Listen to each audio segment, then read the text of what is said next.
One dish party এর সবচেয়ে বেশি মজা পেয়েছিলাম একবার ক্যাম্পাসে। আমি ভেবেছিলাম এরপরে মনে হয় আর কোনো এক্সাইটিং ওয়ান ডিশ পার্টি আমার লাইফে আসবে, বাট সাডেন প্ল্যানে আমরা সেদিন ভাবিরা সবাই মিলে ওয়ান ডিশ পার্টির আয়োজন করে ফেলেছিলাম।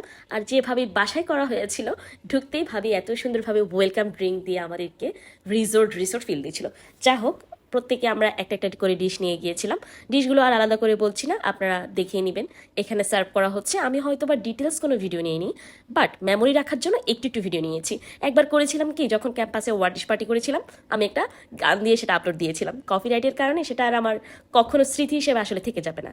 বাট আজকে আমি ফুল ভয়েস অ্যাড করেই ভিডিও দিয়েছি, যাতে সারা জীবনের জন্য আমি যখন বুড়ো হয়ে যাব তখন পর্যন্ত এই এক্সাইটিং মোমেন্টগুলো আমার জন্য মেমোরিজ হয়ে থাকে। কিন্তু আরও মেমোরেবল করার জন্য প্রত্যেকে মিলিয়ে ড্রেসও পরেছিলাম। এত সুন্দর লাগছিল, কি বলবো। সবচেয়ে বেস্ট পার্ট ছিল এই যে ডেজার্ট আইটেম, আর হচ্ছে যখন আমরা আইস টি খাচ্ছিলাম। আমি এর আগে খাওয়া হয়নি, সত্যি কথা বলতে গেলে। সেদিন ভাবিদের সাথে প্রথম ট্রাই করা। আর রেসিপি তো আপনারা দেখছেনই, আর যারা জানেন তারা তো জানেনই। এখানে পুদিনা পাতা, তারপরে লেবুর রস, আর হচ্ছে আমরা একটু ড্রিঙ্কস অ্যাড করলাম। ড্রিঙ্কসটা না অ্যাড করলেও চলে, এভাবে অনেকে খেয়ে থাকে। আর আইস টি এর যে ফ্লেভারটা, সেটা হচ্ছে আমরা অ্যাড করে দিচ্ছিলাম। আমরা ছিলাম অলমোস্ট 9 জন, 9 কি 10 জন, আমি ভুলে গিয়েছি। তো আমাদের জন্য প্রিপেয়ার করে নিয়েছিলাম।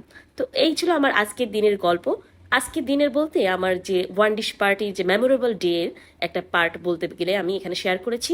খুব বেশি ভিডিও নেওয়া হয়নি, একটু একটু করে নিয়েছি, আপনাদের সাথে শেয়ার করবো, আর মেমোরি হিসেবে থেকে যাবে এই জন্য। তো আপনাদের কেমন লেগেছে, আপনারা এখন পর্যন্ত কারা কারা এই ওয়ান ডিশ পার্টি করার সুযোগ পাচ্ছেন, তারা কিন্তু কখনো এটা মিস করবেন না। লাইফে অনেক বড় একটা মেমোরি হিসেবে থেকে যাবে। সবাই ভালো থাকবেন, দেখা হচ্ছে নেক্সট ভিডিওতে। আল্লাহ হাফেজ।